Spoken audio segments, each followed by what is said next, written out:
ओम ओम ओम।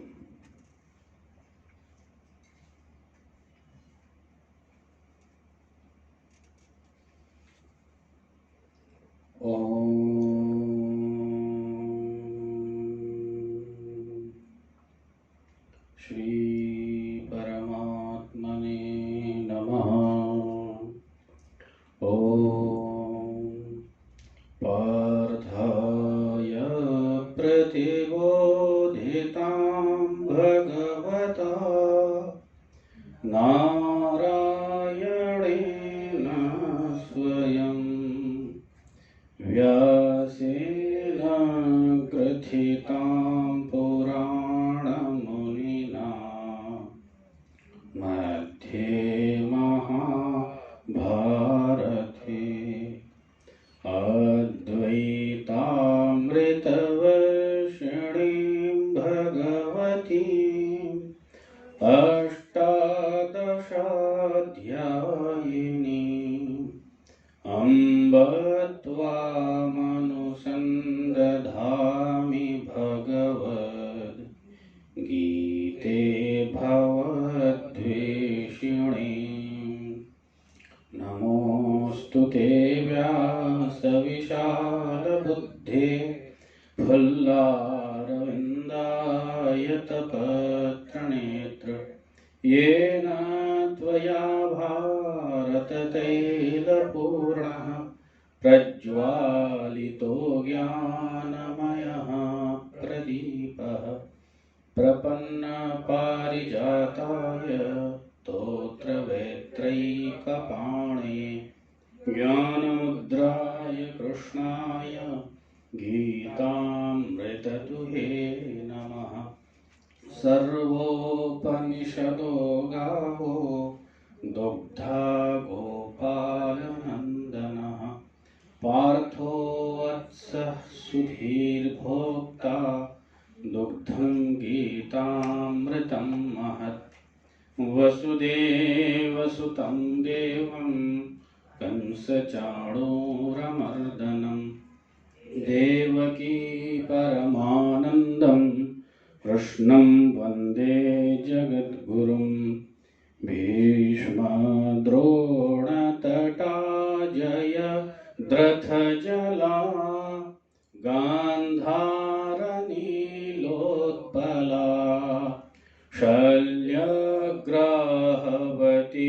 कृपेण वहनी कर्णेन बेलाकुला अश्वत्थामविकर्णघोरमकरा दुर्योधनावर्तिनी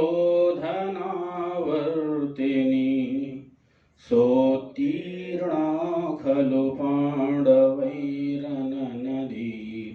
कैवर्तकः केशवः पाराशर्यवचः सरोजममलं गीतार्थगन्धोत्कटं नानाख्यानककेशरं हरिकथा सम्बोधना बोधितम्।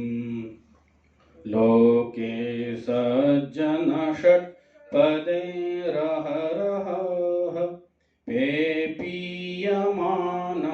मुदा भूयाद्भारतपङ्कजं कलिमल प्रध्वंसिनः श्रेयसे। मूकं करोति वाचालं पङ्गुं लङ्घयते गिरिं यत्कृपातमहं वन्दे परमानन्दमाधवम्। यं ब्रह्मा वरुणेन्द्ररुद्रमरुतस्तुन्वन्ति दिव्यैस्तवैः वेदैः साङ्गपदक्रमोपनिषदैर्गायन्ति यं सामगाः। ध्यानावस्थिततद्गतेन मनसा पश्यन्ति यं योगिनो यस्यं तं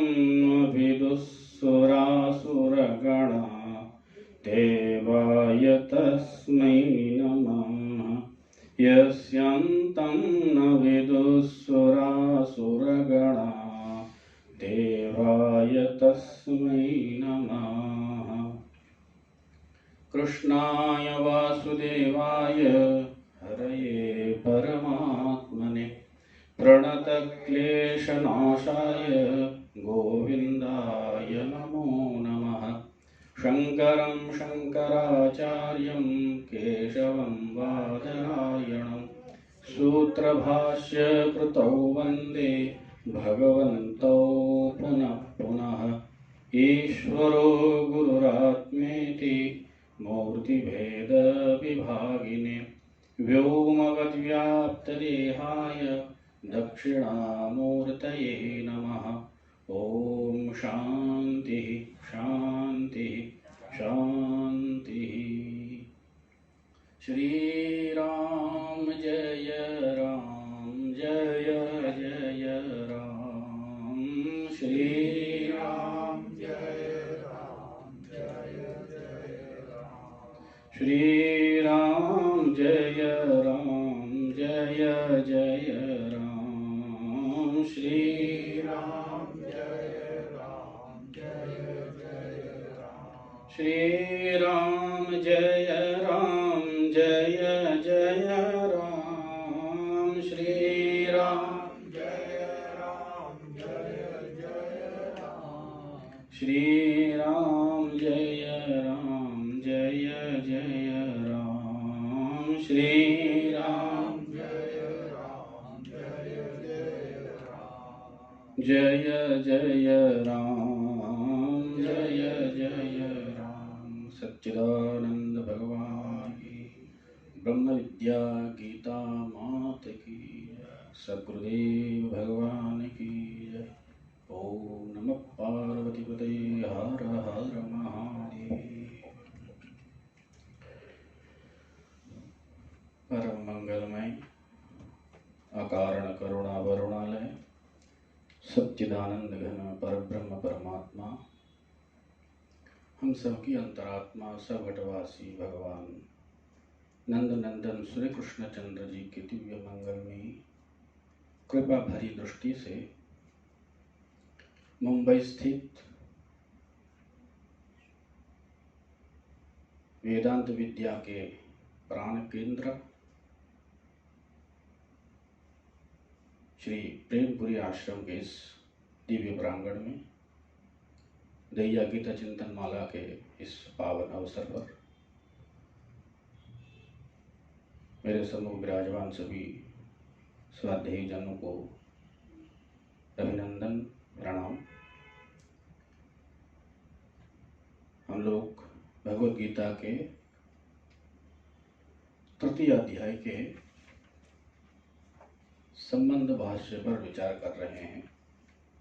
वैसे तो संबंध भाष्य के जो मुख्य शास्त्रार्थ था वो समाप्त हो चुका है और प्रथम श्लोक में प्रवेश से पहले कुछ बातें भाष्यकार कह रहे हैं।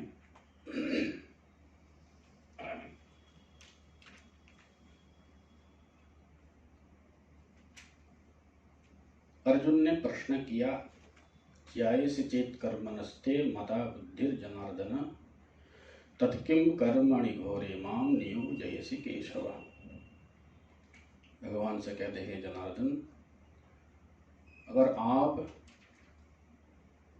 कर्म योग से ज्ञान को श्रेष्ठ मानते हैं तो मुझे विविध आयास से युक्त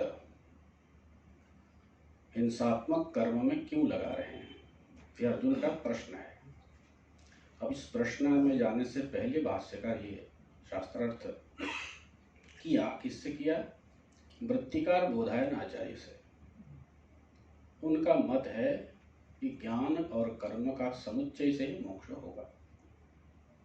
भाष्यकार का मत है केवल ज्ञान से मोक्ष होगा। इसमें शास्त्रार्थ बहुत उलझाने वाला है। बस आप सिद्धांत को दिमाग में लेके चले। कई बार शास्त्र बहुत सारे बातों में मूल बातें जो है भूल जाते हैं। इतना सिद्धांत लेके चले, भाष्यकार केवल ज्ञान के पक्षधर है, कोई समुच्चय उच्चय नहीं मानते, जरा सी भी कर्म से ज्ञान का समुच्चय नहीं मानते। क्यों नहीं मानते हैं? ये दोनों विरुद्ध स्वभाव वाला है। जैसे अंधकार और प्रकाश है, इसी प्रकार कर्म और ज्ञान दोनों विरुद्ध है। कैसे विरुद्ध है? कर्म करने के लिए हमें कर्ता बनना पड़ता है। सबसे पहले कर्तृत्व बुद्धि अगर नहीं है आप में, तो फिर कर्म कैसे संभव हो? आपको अपने आप को शरीर मानना पड़ेगा। जैसे हम पूजा में संकल्प करते हैं ना, अद्य ब्रह्मणो वन्ने द्वितीय परार्धे श्वेतवाराह कल्पे अष्टाविंशतमे कलयुगे कलि प्रथम चरणे जम्बूद्वीपे इत्यादि कहते हुए आगे हम कहते हैं अमुक गोत्रोत्पन्नो अहम। ऐसा कहते हैं ना कि इस गोत्र में पैदा होने वाला मैं, इस फल प्राप्ति के लिए, अमुक फल प्राप्ति के लिए मैं ये कर्म कर रहा हूँ। तो ये करने के लिए पहले अपने आप को देह से, है ना, अंतःकरण से जोड़ना पड़ेगा। बिना अंतःकरण से तादात्म्य हुए बिना ये कर्तृत्व होगी नहीं। कर्तृत्व के बिना कर्म कैसे संभव होगा? तो कर्म अध्यास के बिना हो नहीं सकता, अंतःकरण में तादात्म्य हुए बिना हो नहीं सकता, और ज्ञान बिल्कुल उससे विरुद्ध बात कहता है ना। ज्ञान बिल्कुल उससे उल्टा है। ज्ञानी को किसी भी रूप में शरीर में तादात्म्य नहीं होना चाहिए, है ना। अज्ञान काल में मैं शरीर हूँ, इसमें कोई संदेह नहीं रहता। कितने भी बताओ उसको, फिर भी मैं अपने आप को शरीर ही मानेगा। उतना निश्चय जब आपको आत्मा के प्रति हो जाए, मैं शरीर नहीं हूँ, ये हो जाए, तो वो ज्ञान की स्थिति है। तो कर्म हमको कर्ता बनाता है और ज्ञान हमको अकर्ता, अभोक्ता, नित्य शुद्ध बुद्ध मुक्त स्वभाव के साथ जोड़ता है। मैं ब्रह्म स्वरूप हूँ, किसी भी कार्य का कर्ता मैं नहीं हूँ। दूसरी बात है, कर्म में एक चीज और है, कर्ता आप बनेंगे तो आपको भोक्ता भी बनना पड़ता है। कर्म आपने किया कर्ता बन करके, उसका फल भोगने के लिए फिर आपको भोक्ता भी बनना पड़ेगा। कितने कर्म आपने किए होंगे इसका कोई हिसाब नहीं। अनंत करोड़ कोटि बार आपका जन्म हो चुका है, अलग अलग योनियों में, अलग अलग शरीर में आपने जन्म लिया, अलग अलग प्रकार के आपने कर्म किया, पाप किया, पुण्य किया, उस सब कर्म आपका संचित है, जमा है। अब इतने सारे कर्म है, उसको भोगना है ना। एक जन्म में किया हुआ पाप पुण्य को भोगने के लिए पता नहीं कितने बार जन्म लेना पड़ेगा, है ना। पुराणों में आता है, जय विजय ने सनकादि ऋषियों को रोक दिया था। सनकादि ऋषि चारों भगवान से मिलने गए, दर्शन के लिए गए, तो उन्होंने जय विजय ने रोक दिया।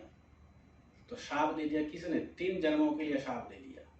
एक छोटी सी गलती के लिए कहा कि 3 जन्मों तक तुम्हें धरती में जाना पड़ेगा, और वहां जा करके 3 जन्मों तक इसका ये जो तुमने किया उसका फल भोगना पड़ेगा।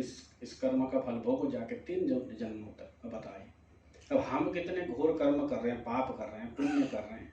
अच्छा, पुण्य कर्म भी भोगने के लिए हो सकते हैं कई जन्म लेना पड़े।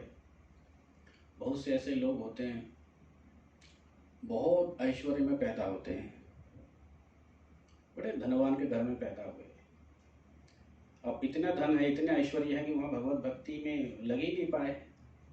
तो देखो, पुण्य केवल भोग रहे हैं, कई जन्मों तक धनवान के गृह में जन्म लिया, ऐश्वर्य भोगा, बिना प्रयास के भी उनके पास धन आता रहा, पैसा आते रहे, तो फल भोगा कि नहीं? पुण्य का फल भोग रहे हैं।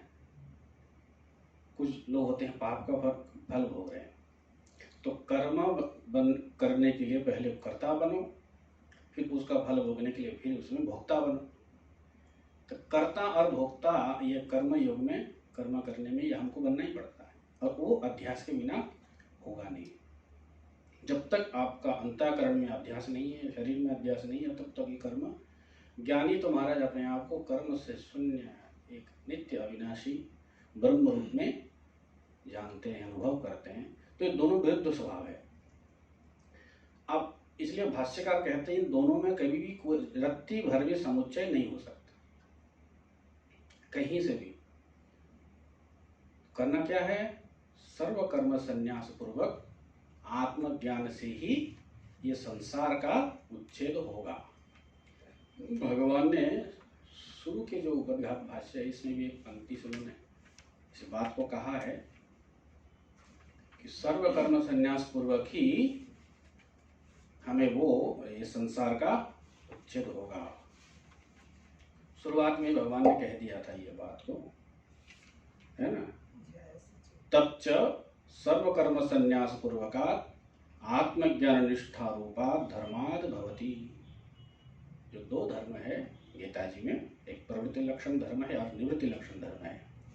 तो उसमें गीता शास्त्र का क्या परम प्रयोजन है, तो कहा कि प्रयोजन ये है कि सहेतुक संसार का अत्यंत उपरम हो जाना, है ना। ये संसार का उच्छेद हो जाए। संसार मतलब ये सुख दुख जो हम भोग रहे यही संसार है ना। सुख दुख का जो आपको भोग हो रहा है, अनुभव हो रहा है, यही संसार है। इसका उच्छेद कब होगा, जब आप तच्च सर्व कर्म संन्यास पूर्वकात् आत्मज्ञान निष्ठा रूपात् धर्माद् भवति। आत्मज्ञान निष्ठारूप जो धर्म है, जब उसका आचरण आप करोगे तब ही ये संसार का उच्छेद होगा। तो दोनों बिल्कुल विरुद्ध स्वभाव है, इसलिए इस दोनों में रत्ती भर भी समुच्चय नहीं मानते। परंतु जो बोधायन आचार्य जी है वो इसमें समुच्चय मानते हैं, और उनके द्वारा लिखित जो वृत्ति है उसमें उन्होंने समुच्चय की बात जो कहा, उन्होंने उसका भाष्यकार ने खंडन किया। कल हम लोगों ने 80 जो पेज है उसका वहाँ तक हम लोग पढ़े, आज 81 से चले नच अर्जुन से, है ना। उससे पहले हाँ हम विचार कर रहे थे, अर्जुन ने जो प्रश्न किया, प्रश्न कब संभव है, ये कल हम लोगों ने सुना कि प्रश्न तभी संभव है जब अर्जुन के मन में समुच्चय की बात ना हो। कल हमने कहा था आपको, डॉक्टर ने आपको कह दिया, दो गोली के बारे में आपको बताया कि ये दोनों गोली लेनी है, और जिस पेशेंट को बताया उनको भी समझ में आए कि दोनों गोली हमको लेनी। अब जो समझ, इसीलिए अर्जुन ने पूछा कि तत्किम कर्मणि घोरे माम नियोजयसि केशव। अच्छा, अब आगे जो है, आगे का प्रसंग 81वां श्लोक पेज में 81 में देखो, न च अर्जुनस्य एव ज्यायसी बुद्धि न अनुष्ठेया इति भगवता उक्तं पूर्वम् इति कल्पयितुं युक्तं येन ज्यायसी चेत् इति प्रश्नः स्यात्। फिर भाष्यकार कहते हैं प्रश्न कब बन सकता है? इस तब बन सकता है और ऐसी हम कल्पना कर लें। क्या कल्पना कर ले? 81 पे प्रथम लाइन एकदम भाष्य की प्रथम पंक्ति। अगर ऐसी कल्पना हम कर लें, क्या कल्पना करें? न च अर्जुनस्य एव ज्यायसी बुद्धि न अनुष्ठेया इति, कि भगवान ने पहले कह दिया हो, क्या कह दिया कि अर्जुन तुमको क्या नहीं करना चाहिए, जो बुद्धि है जो श्रेष्ठ है उसका अनुष्ठान नहीं करना चाहिए। ऐसा अगर भगवान ने भगवता उक्तम पूर्वमिति पहले भगवान ने कहा होता द्वितीय अध्याय में, या इससे पहले कहीं कहा होता, तब अर्जुन ये पूछ सकते थे ज्यायसी चित कर्मणस्ते मता बुद्धि जनार्दन, है अगर कर्म से ज्ञान श्रेष्ठ है तो मुझे आप, है ना, क्यों लगा रहे हैं? समझे ना बात? अगर अर्जुन के लिए भगवान ने अनुष्ठेय न कहता कि तुझे ये बुद्धि नहीं करना, तब अर्जुन कहते हैं कि अगर श्रेष्ठ है तो हम क्यों नहीं करें? हमारे लिए कह दीजिए भगवान, हम भी कल्याण चाहते हैं, है ना। शिष्यस्ते हम सारी माम तो हम प्रपन्नम, हम आपके शरणागति में आए हुए तो हमको क्यों नहीं करने के लिए कह रहे हैं? अगर ऐसी कल्पना कर ले तब ये प्रश्न बन सकता है कि भगवान ने माना किया हो कि तुम्हें तो बुद्धि योग का अनुष्ठान नहीं करना चाहिए। हाँ, ये न ज्यायसी चेत इति प्रश्न स्यात्, जिससे ज्यायसी चेत ये प्रश्न बन सकता है। ठीक, अब आगे देखिए, भाष्यकार कहते हैं अब तो वास्तव में प्रश्न कब बनेगा? सही सही बताइए कि प्रश्न सही में बनेगा कब? बनेगा तब दोनों साधन है और दोनों को अलग अलग अधिकारियों के लिए वर्णन किया गया हो, है ना। एक पुरुष के लिए दोनों साधन नहीं है, एक काल में एक पुरुष के द्वारा दोनों का अनुष्ठान नहीं हो सकता, है ना। क्यों? दोनों वृद्ध है। अब तादाद में भी करके बैठो, है ना, थोड़ी देर तादाद में हो जाए तो कर्म में लग जाओ, थोड़ी देर असंगता भी हो जाए तो फिर ज्ञानी बन जाओ, ऐसा नहीं होगा ना। एक व्यक्ति एक ही काल में दोनों का अनुष्ठान नहीं कर सकता। और भगवान ने अगर इन दोनों को अगर भिन्न भिन्न पुरुष के लिए अनुष्ठेय बताया पहले,